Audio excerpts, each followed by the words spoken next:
What's up guys, and welcome back to my channel this week. My name is Priscilla. I'm a Nigerian women's wear designer based in the UK.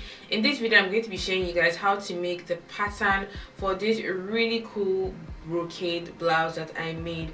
This video is connected to the mini illustration I did a few videos back, in which I showed you how to make a cascading flounce pattern which has like back and front folds, and this time I'm going to be doing it using my real measurements. So if you want to recreate the garment, you can do that. So after this I'm going to be doing a separate video for the sewing tutorial because I didn't want the video to be too long, so it's easy to digest one video at a time. If you want to see how I made this pattern, make sure to keep on watching.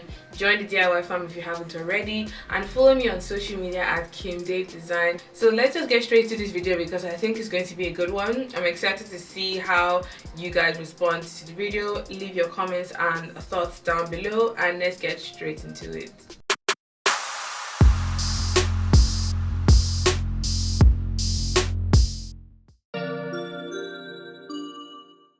I'm going to be working with the following materials, tools and patterns for this project. The first thing I'm going to be needing is my balloon sleeve pattern, which I've done in a previous tutorial and I'll be linking down below, because I want to have a nice voluminous sleeve with an elastic detail around the hem.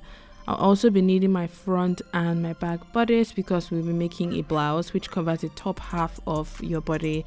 I also got myself my pattern paper roll, and as for fabric, I got a long black zip that is about 20 inches long, and I'm just checking to see that it works. I have matching black thread, and the fabric I'm going to be working with is this beautiful silver and black brocade material. I got about 2 meters and I hope that should be enough for this project. I also have some black organza which I'll be using for the underskirt and the sleeve of this blouse. I got about 2 meters, but I ended up using about 1.5 meters. I also have my long ruler here, my tape measure, my marker pen, my fabric and paper scissors, as well as my mini scissors down below. I also have my set square and my pattern master to help me create my patterns. The first step I'm going to be doing is to duplicate my pattern. I have duplicated my front in such a way that I mirrored the other side of the front on the other side of the paper, and I dropped the front neckline by 1.5 centimeter or about half an inch and just traced around the top half of the bodice. I transferred my dart as well, and an easy way to do this is just to fold your paper and trace it on one side and then spread out the paper and just repeat the same thing on the other side of the pattern, so we have a full front for your bodice. So we need a full front because the design is asymmetric and it's going to be starting sort of like 3/4 through the front. Now on the right side of the pattern, like so, I'm going to be drawing a slanted line that is about 20 centimeters or 8 inches long. You can make yours as long as you want it. I just wanted it to be around my hip sort of point. And then I'm going to be going to the edge of this other dart here like so, and I'm going to be drawing a line that is 23 centimeters or about 9 inches long, and we're going to be connecting those two together so we have that panel that is on the front of the blouse like so. So I'm using my pattern master to help me connect the lines like this, and I'm doing a curve at the side and a straight one towards the middle so it's nice and rounded. Next up, I am going to be drawing in my layers. So the way the layers work is I draw a curve on this side, meaning that's going to be the first fold, and then I'm going to draw it in towards the side like this, and then draw a vertical line that connects it to the line above. So when you get to that edge, you can continue to draw another layer that starts off as a curve like this, and then you draw a straight line. And I spaced the folds or the layers by about 1 inch apart, and then you draw a straight line this way, you draw another curved line in like this, and then you draw a straight horizontal line. This is not 100% perfect, but it gives you an idea of how the folds or the pleats or the cascading flounce should come out when you've made the pattern for them. I spaced them by about 1 inch, and in terms of like width, you can make yours as wide as you want, but I just like the idea that they sort of decreased in width as I drew them downwards. So I'm just going in here to draw this particular level, drawing a curve at this side like this, and make sure to connect it to the top. because that way you know that the fold is sitting behind the previous layer above.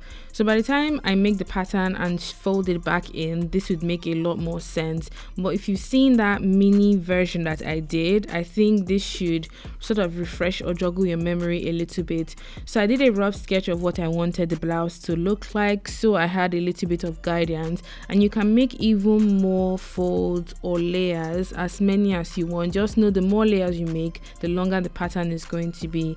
So on this side, like so, which is the left hand side on the pattern, I am going to be connecting that side to the back. So that means on that corresponding side, you would need to ensure that the side seam for the back panel is the same length, so they match. So next up, I'm going ahead to duplicate my back bodice the same way I did for the front. Trace all the way around the side, the top, the shoulder, the neck, and the center back, as well as your dots. The only difference is I took in the center back along the waistline by 2 centimeters or about 1 inch and curved it back to the top back. Through this technique, we get rid of the zip bulge that might occur if the center back is a straight line. So I'm just grabbing my front plan and I'm aligning it to the side of the back because I want to trace off that bottom side peplum that we just drew, so they actually are the same thing along that back as well. So using my tracing wheel, I'm just tracing off that side and the beginning of the hem like this. So once I do that with the tracing wheel, it's going to put holes in the paper, and then I can go ahead and connect those holes together using my pattern master and my marker pen, and just draw in the hem, draw it all the way to the center back, and then connect the center back from the waist all the way to the bottom. So we have that panel that is going to become panel 1 that will connect to 2 of the front and to the rest of the cascading flounce that the blouse has.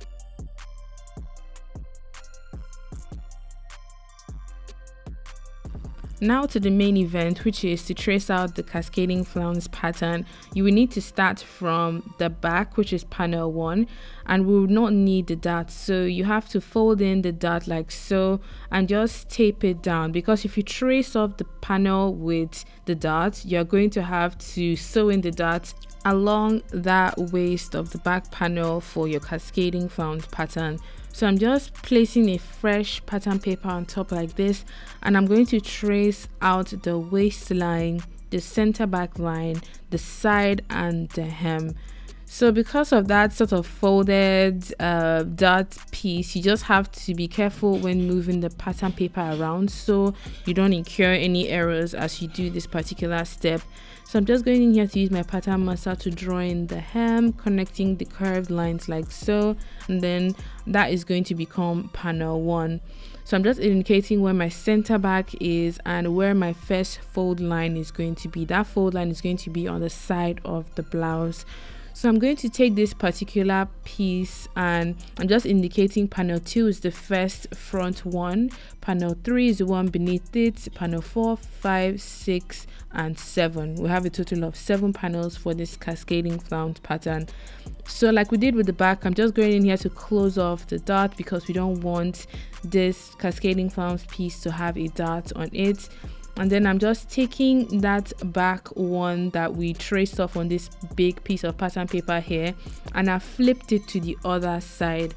So I'm aligning the fold line of the back to the fold line of that first panel of the front, and I'm matching it in such a way that I can see the point where the waistline begins and where the hem of panel 2 begins, because the idea is this is going to fold to the back, so it's meant to be on the other side of the garment. So when you're tracing panel 2, you have to trace panel 2 on the wrong side of the paper like so. So I'm just going to take my pattern master and trace off the waistline, trace off the center front line or that particular edge or that fold line, trace off the hem, and just indicate where the fold line is, because that fold line is what you will need to align to the edge of the next panel to trace it off like we did for the first.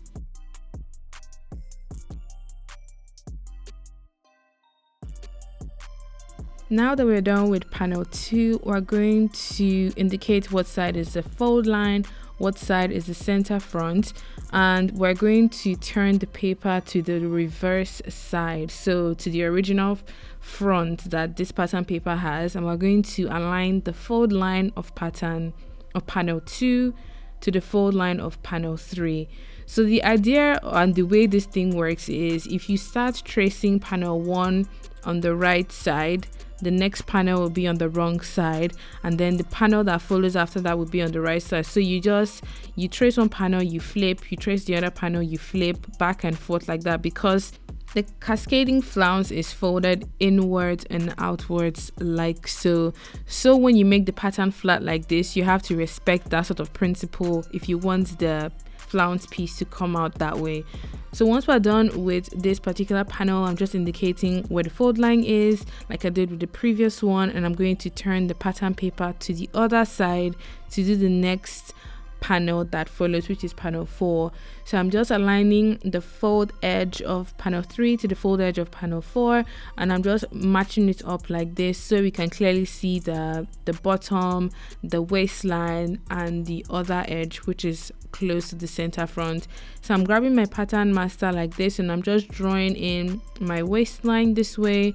I'm going to mark where that edge of the dot is. I'm going to draw in that front line, and then I'm going to draw in the bottom like so. So the bottom doesn't have to be perfect, because after we're done tracing out all of the panels, we are going to go back again and smoothing the bottom curve or the hem of this particular pattern piece. So you just need to repeat that back and forth until you have all of your panels traced out. If you have 7, if you have 8, if you have 10, however many you like, you just go ahead to trace off all of your panels, indicate where your fold line is. Remember to turn and flip as you do so we have the right direction of flow for the different panels that the cascading flounce has.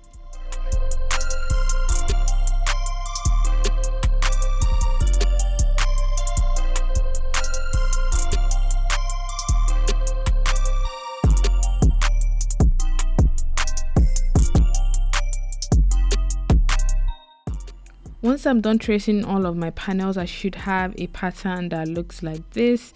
It just looks like a really big L. That's the shape I think the pattern sort of ended up with. So as you trace subsequent panels, it goes in this direction. That's what I've discovered, and I had the same sort of thing when I did the mini version as well. It's like a nicely shaped L figure. So this is what the pattern looks like at the moment, but I'm going to smoothing the curved hem because of the way I drew in the curved edges of the panels. It doesn't just look nice and it doesn't look pretty. So I'm just going in with my pattern master to connect points that sort of seem like they're going to be weird edges and smoothing the entire hem off, so we have a nice rounded bottom for the hem of this particular pattern.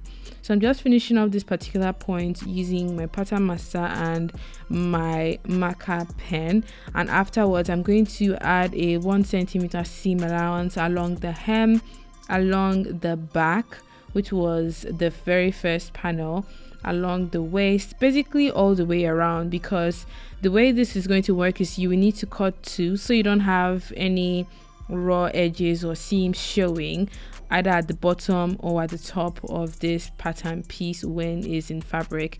So I'm just going in here to cut out the pattern like so. This is the waistline, which is for every single panel, and this is what the pattern looks like. So I'm just going to fold it to give you an idea of what the flounce should be when it's all done. So this is the back one and the first front one, and then the 2 is folded inwards like so, and then along the other fold edge this way, and just like the way you want it to be, the way you've planned your design to be, until you get to the very last one, which sits at the very bottom of your cascade. I think that's why it's called cascading, because it gradually just either decreases in size or gets longer in size, whatever you prefer. So this is what the pattern looks like all folded up, and probably what the fabric will look like all sewn up. And because I've done the sewing tutorial, it came out actually really cool. If you want the sides to flare out even more, that original slant on the side, you just have to angle it out even more than I did here. So you will need to cut 2 like I did earlier on, and I'm just indicating what year it is and what size as well. The other pattern we'll need is your front bodice, which is going to be the top front of the blouse, and I'm just going to trace around the full front. So we have one piece for the front of this particular blouse design. So I made sure to trace out my dots as well because we want it to have a fitted shape around the waistline. I added my 1 centimeter seam allowance all the way around because I want to be able to attach this front to the back as well as to my sleeves.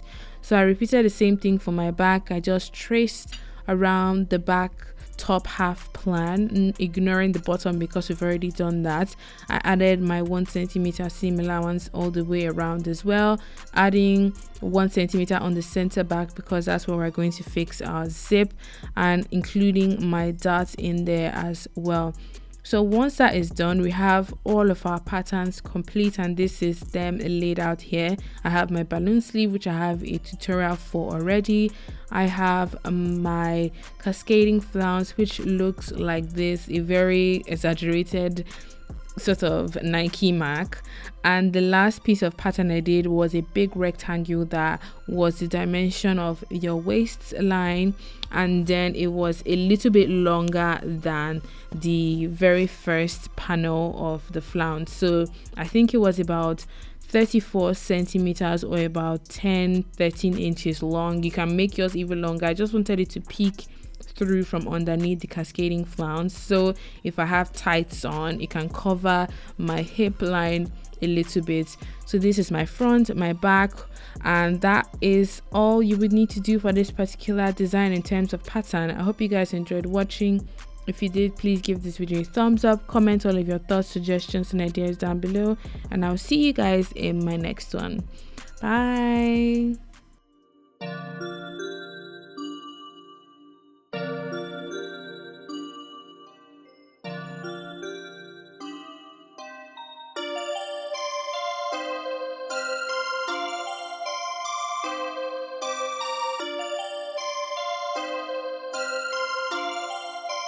Perfect, perfect.